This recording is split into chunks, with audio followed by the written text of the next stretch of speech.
Hi, welcome to another exciting episode of the Brand and Beyond podcast series. So, basically, in this series, we talk about the real faces, the real culture behind the brand, and basically, we try to understand from the people whatever it takes to be what they are in the market. So, today we have a very interesting brand with us, which is very good brand with us, which is Gud Gum. So, welcome Mayank in our Hi. series. Thank you. Pleasure to have you with us. Thank you for inviting me here. So, Mayank, before we talk about the brand, the products, our audience would love to know about your journey. I have seen while I was talking you, I saw that in most of your career, you were always associated with the food industry. So, are you a foodie yourself? Like, Yeah, absolutely. I mean, since my childhood, I've been yeah, dealing a lot with food processing. yeah, When kids usually eat Maggie at the age of say 14, 15, I wasn't eating Maggie, but I was asking questions to my parents as to why are these noodles good inside a packet for a year, whereas what mom makes at home probably is not, right? I mean, since that time, my favorite task was to read the labels of food, like the back labels, and understand what goes into making something or how things are made in a factory. So I converted that into my career, and since then been associated only with food brands. Worked with brands developing products, trying to sell them. Also consulted for a few brands, upscaling their kitchen scale product to a full fledged supermarket worthy product. And then now making Good Gum. So yeah, in a short 7 year career, I've been only associated with food brands. you were basically reading the labels before it was actually a thing. Yeah, Now it is absolutely. very common. Yeah. But I don't think when you were 14 it was wasn't. very common. Yeah, I still don't do it. But yeah. Yeah. But yeah, interesting. Again, before we talk about the brand, I have a very curious question that I want to ask you. Not a part of my script. My marketing team told me not to ask it, but still, I'll do it. So, do chewing gums really help in improving your jawline? Yeah, they do. I mean, there's scientific research also on it. So there are like different kinds of gum. There are certain soft gums. There are certain hard chewing gums. The hard chewing gums actually help you sculpt your jawline. But we've again not done clinical trials to actually, like Fair and Lovely say that gives you 2 shades brighter skin in 2 weeks. We don't know how the jawline is affected, but we do have a lot of consumers who use the gum for their jawline. Any proven results? We could probably try it with you. It won't be visible with the beard, but yeah, we'll try. So, Mayank, there is something very fascinating as well as threatening about your products, to be very honest. Fascinating because it's a fairly new concept about plastic free chewing gum. I haven't heard it before Yeah. for a while now. Threatening because if this is a new concept, then I have been chewing plastic for all my life now. Yeah. So, just we would love to know your take on this. How did you come up with this idea? Yeah. Yeah, so I used to chew a lot of gum back in school in 2010. And actually, our upbringing, myself and my younger brother, we brought up in a family where we don't consume a lot of plastic, right? Even when sustainability was not the buzzword, we used to carry our own shopping bags. We used to carry our own water bottles. We wouldn't buy a lot of, mineral water bottles unless very, very necessary. So when I got to know that chewing gums are made of plastic, I asked myself a question that is chewing a plastic chewing gum essential or not essential, right? Because I wanted to be as frugal on my plastic footprint on the planet. And I said, okay, maybe it's not essential. So I stopped chewing gum. For 7 years, I didn't. When I was doing my master's in food science is when I realized that the original chewing gum that our ancestors used was actually not plastic. It was plant-based.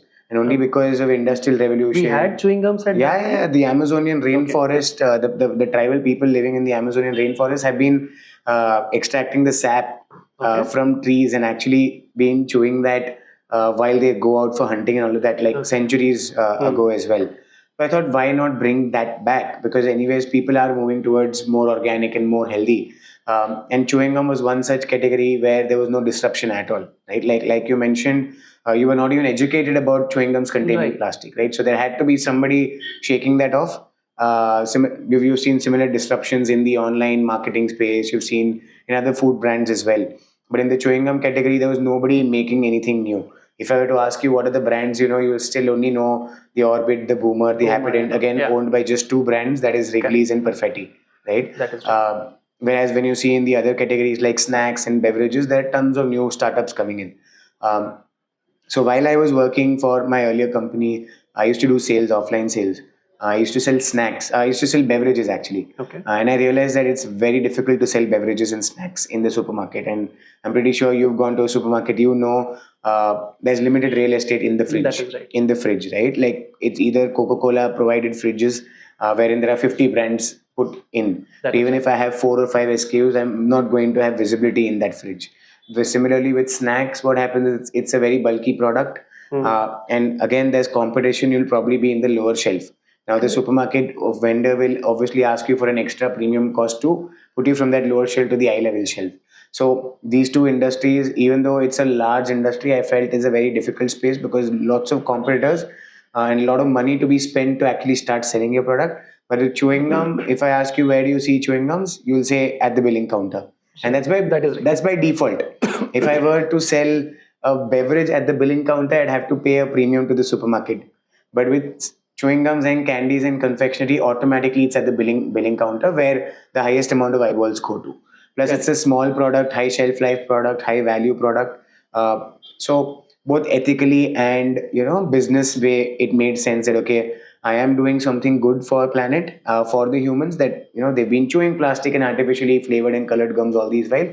Let's give them a natural product, and with respect to doing something good for the planet and also making sense to do business with. So that's how I came up with the idea.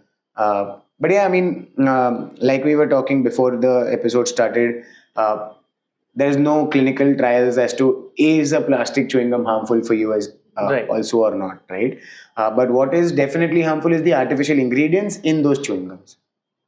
Understood. So taking a just leave from your conversation that we just discussed, you mentioned that in the snacks category or the beverages category, it's very tough to penetrate in the market because there are already like big players in the market.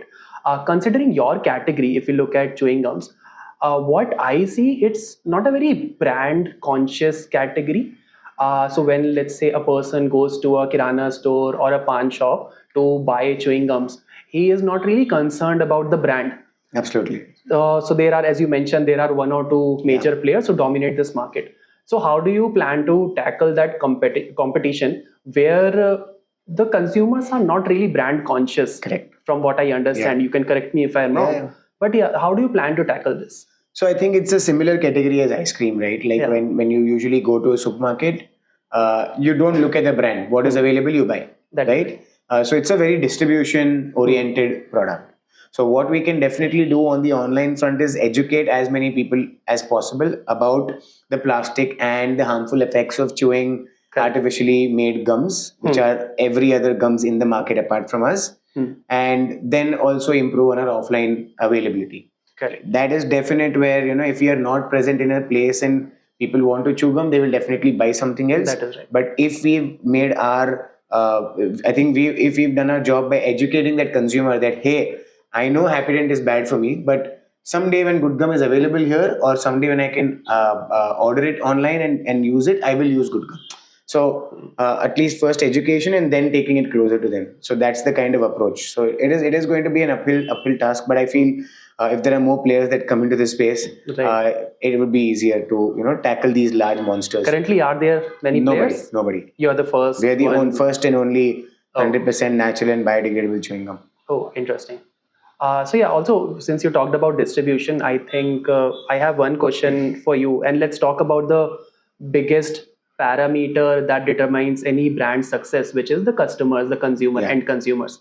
So just want to understand from you that what are the type of customers or the end consumers you are targeting? What is the age group? What is the consumer type you're looking at currently? So we're looking at tier 1 metropolitan city, educated crowd with a higher disposable income, because we definitely understand that India is a very price sensitive market and our chewing gums are 2x or 3x the price of the regular chewing gum in the market. Right? That is right. So first we're looking for people who are actually looking for a quality product where they look at the health and the taste aspect before the price. So metropolitan cities, the age group of 16 to 40, where this is usually the age group which is buying for themselves or they are the decision makers for the people at their home.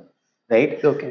So a person like me, I'm 30 years old. I buy the groceries for my family, right? So that's the target audience, right? So we have a lot of mothers who buy chewing gums for their kids. It is probably their kids' first chewing gum as well, because now they know there's nothing toxic in the product, and it's a great alternative for candies, because candies are usually sugar and they have artificial colors, both which are harmful. Sugar will give them a sugar rush and also cause cavities in their teeth. Correct. But our raspberry or the strawberry gums taste like candy but are sugar free and clean up your teeth and prevent cavities as well. So 3 to 4 different target audiences that we have is kids, young adults or corporate people working in corporates, and students and athletes. These are the three major categories that we're catering to. Okay. It's good to know that now mothers are buying chewing gums for their kids, because my mother was really against it. Yeah. Whenever I had chewing gums in my childhood, I always did it while hiding and stuff like that, because my mother was really against me having chewing gums. And the major reason, I think the major concern that she has was I might gulp it. And we don't know whether that is safe or not. And I don't know why, but just people just assume that it is not safe. It will get stuck in your intestine or stomach. So what's your take on this? Is Gud Gum safe to gulp? Yeah, I mean, so like I mentioned, we've not done clinical trials, but because it is plant based, I don't think there's something really bad that can happen. Right. I do gulp a lot of chewing gums while doing trials to test Does it your on mother myself. know about this? My mother does know about it, and I think there's no problem. I'm fit and fine, hale and healthy. So yes, someday when we have the funds, we'll also do a clinical trial and say, hey, you can also gulp this or swallow this chewing gum down. And also, there's a lot of misinformation around chewing gums. Even when I grew up, there was a lot of wrong information saying they use some ingredients coming from the intestine of the pig or the intestines of the cow and all of those things, right? But even when WhatsApp was not there, imagine if that sort of information came out today when WhatsApp, it's very easy to become viral. But I feel there's nothing harmful with respect to even swallowing those gums. But what is definitely harmful is the ingredients apart from the plastic that they have. So still, like continuing the consumer piece, what I believe, and in fact that's the case with most of the consumers, they believe that the taste of the chewing gum is not really long lasting usually. What's the case with Gud Gum? Is it really long lasting or? Absolutely not. I mean, so the cheaper chewing gums have sugar in them. So your Boomer, Centafresh, they have sugar as a sweetener. So they're the least lasting chewing gums out there. And the ones that last very long are the premium chewing gums like the Trident and the Cobalt, which are imported, because they have a lot of artificial sweeteners, which are high intensity. So when I say high intensity, 1 gram of that is equivalent to 500 grams of sugar. With respect to the sweetness intensity, right? So with a very minute amount of product going into that chewing gum, the sweetness perception is very long. So our chewing gum, because we are again using natural sweeteners, we are not able to obviously compete with what something synthetic can give you. So we have the majority of our feedback that we get from consumers is that the flavor does not last long, but when we educate the consumers, when we tell them that, hey, this is why our flavors don't last long, they say, okay, now it makes sense. So basic example would be, if I were to ask you, when you eat a fresh strawberry, how long does the flavor of that strawberry linger in your mouth once you've swallowed it? Probably about 15-20 seconds. That's the natural ability of that strawberry.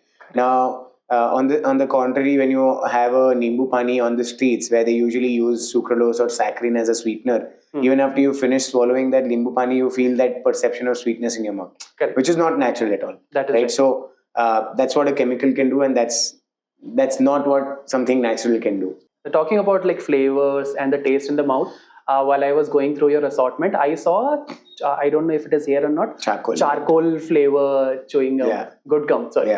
So I just want to understand your journey. How did you make people chew a charcoal? So we don't use like a piece of charcoal, but you do see a lot of ingredients. A lot of products use activated charcoal as a ingredient. So you have a black water. You have activated charcoal in a lot of toothpaste, a lot of face washes, because activated charcoal helps in cleansing. So we thought, okay, mint is something that people usually consume after smoking a lot, right? A mint chewing gum. And the problem that these people face is staining of their teeth. And activated charcoal can actually help clean their teeth up. So if they have yellow teeth, they'll become whiter. So that's the job that the activated charcoal does. So figuring out what are the complementary things we can do into a product. So then the same way we're looking to make a post-meal digestive chewing gum, because that's usually when people chew gum after a meal. And if we could put probiotics into it, if we can put a few enzymes into it, which helps digestion. So we're looking at complementary functions to make into a chewing gum, and that's how we stumbled upon charcoal spearmint. And activated charcoal is kind of the buzzword. You see that black ice cream and a black burger and all of those things. So people, the Gen Z, want something more unique. So out there in the market, there are, like, I won't name the brand, but there are certain chewing gum brands who are like directly just associated with smoking. Yeah. Is that something that you also want to do, or is that something you want to really try and avoid? And what are you doing to avoid it? So right now, a lot of people say, why don't you target smokers? We say we are not going to target smokers because first, they don't care about their health, and neither do they care about the planet. Right. And our chewing gums are the complete opposite. Correct. It's a healthy product for you and for the planet, right?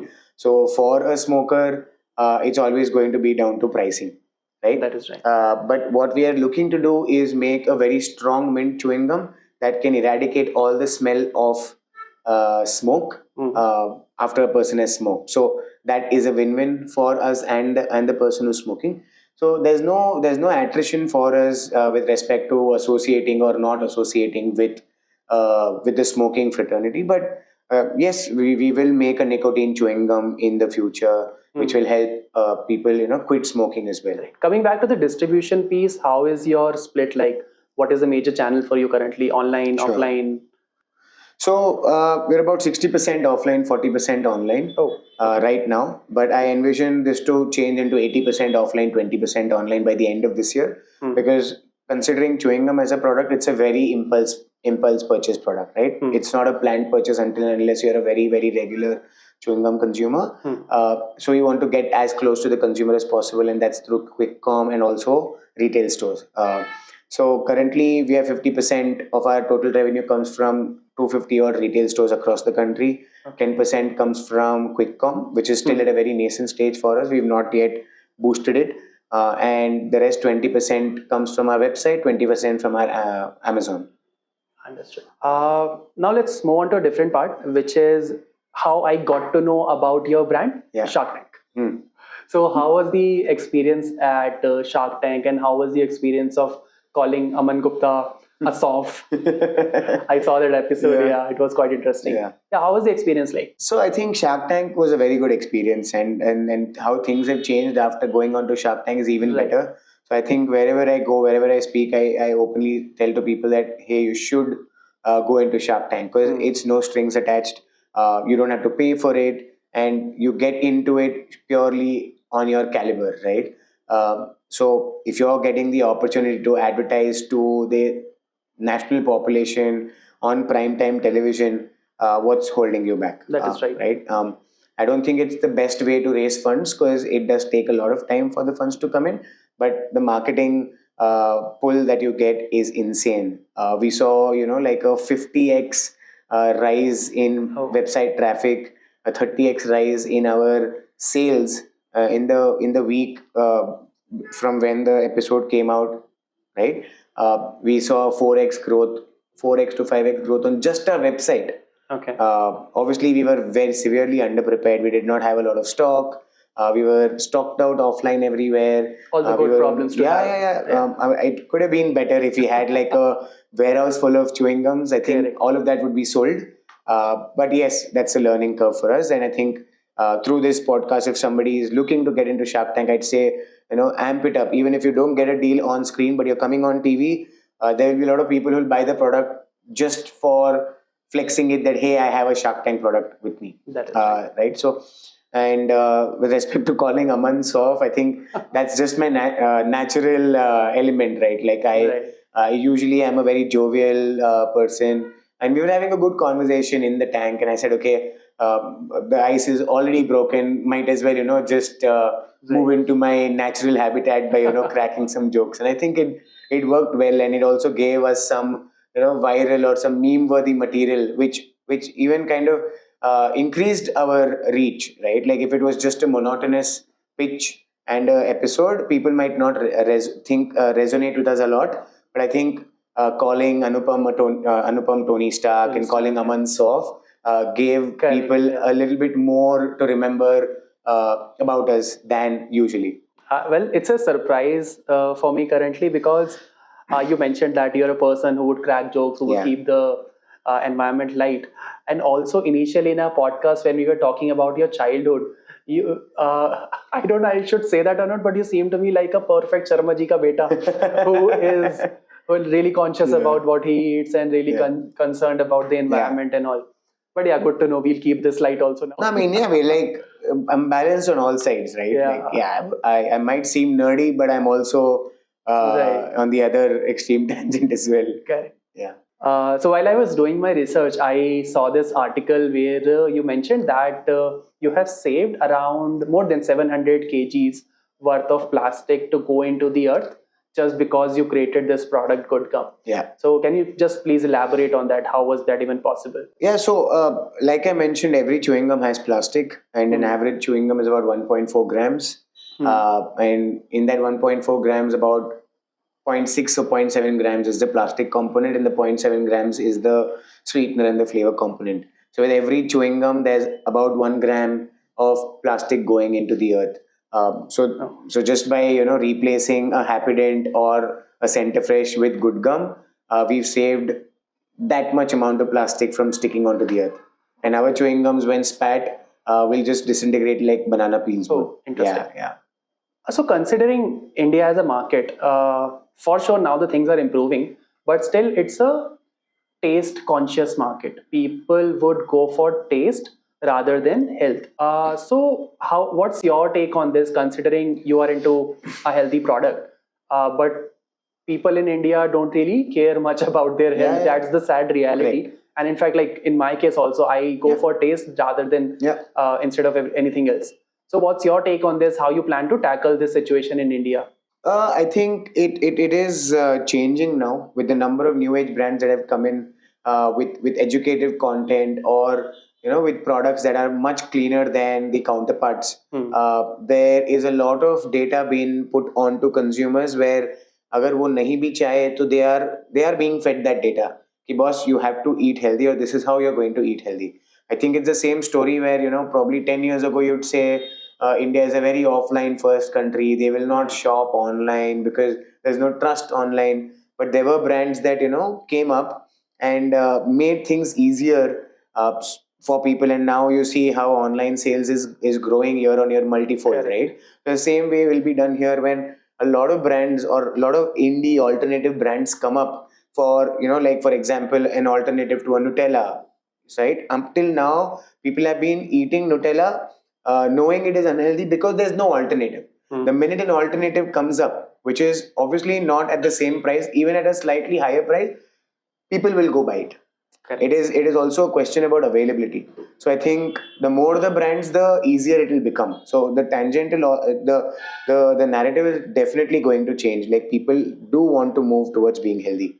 Just a curious question that Yeah. looking at your packaging, it resembles A condom. yeah. Yeah. Okay. Yeah. Good that you We said it. we had that conversation on the tank as well. Oh, is it? But obviously that was off the record. They did not obviously put it on YouTube. So was because- it by design or by No, default? it just happened to be Happened. that way. I mean, every pink box with a strawberry on it can't be condoms, right? That It's is just right. it's just Charcoal it's just flavor. a pink box with a strawberry Correct, on it. yeah.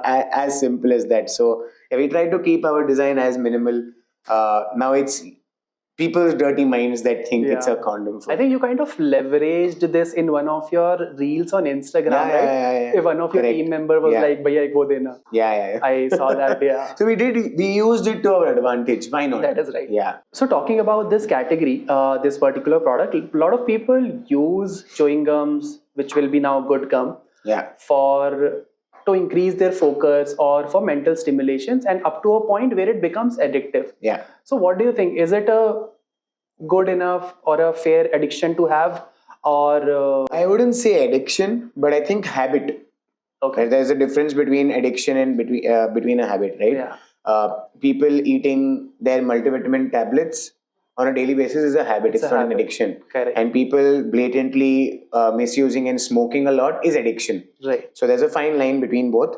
And I think if a product like a chewing gum is solving for focus and improving somebody's efficiency, then might as well make it a habit that you're going to chew a gum after your meal, because otherwise you'll be sleepy. But with this, you'll be able to focus because it is cleaner than the other alternatives out in the market, right? Okay. Like when people want to do all-nighter, they probably have a Red Bull. Now, Red Bull has about 23 grams of sugar, and it has artificial colors and all of those things. So might as well just chew a caffeinated gum, right? So Right. we are looking to make chewing gums in the categories where we can become a lifestyle product where people are consuming on a regular basis, than something which is just had for fun. Correct. And only then we will become a larger brand. I mean, there has to be a lot more recall value.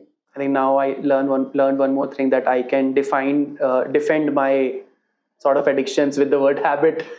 No. I mean, you smoke? No, I don't. I have not developed that habit yet. Okay, so coming to your team, we learned a lot about you, heard a lot about you, and like I think I met one or two people more in your team.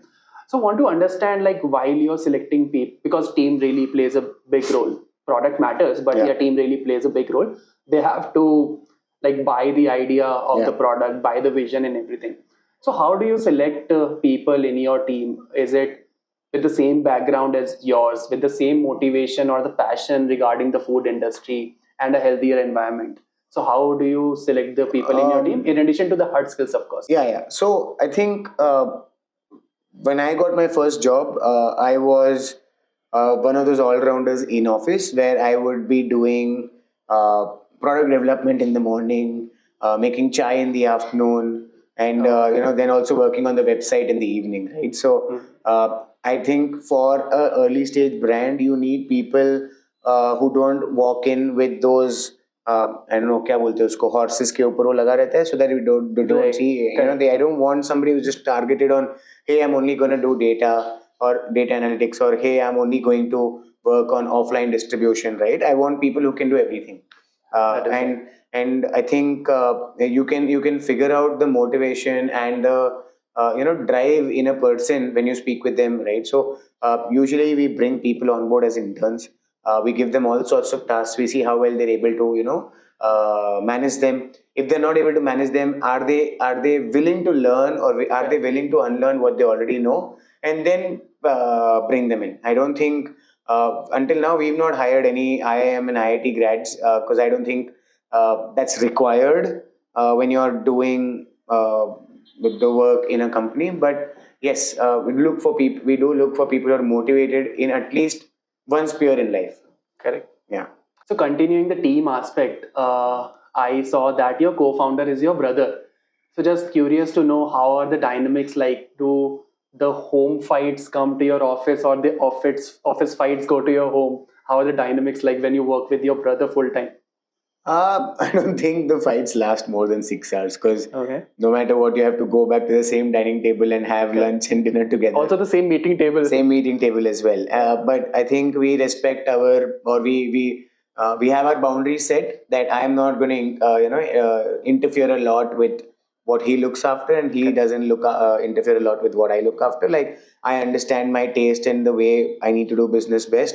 He understands the design best. So yeah, I mean, both of us are in our own territories, so there's not a lot of fights that happen. Who has the final call? I think that's the best kind of co-founder that you should have, because if you were working with a friend, then probably you get into a fight and then it falls out. But a brother, you have to live in the same house. There's no option. Exactly.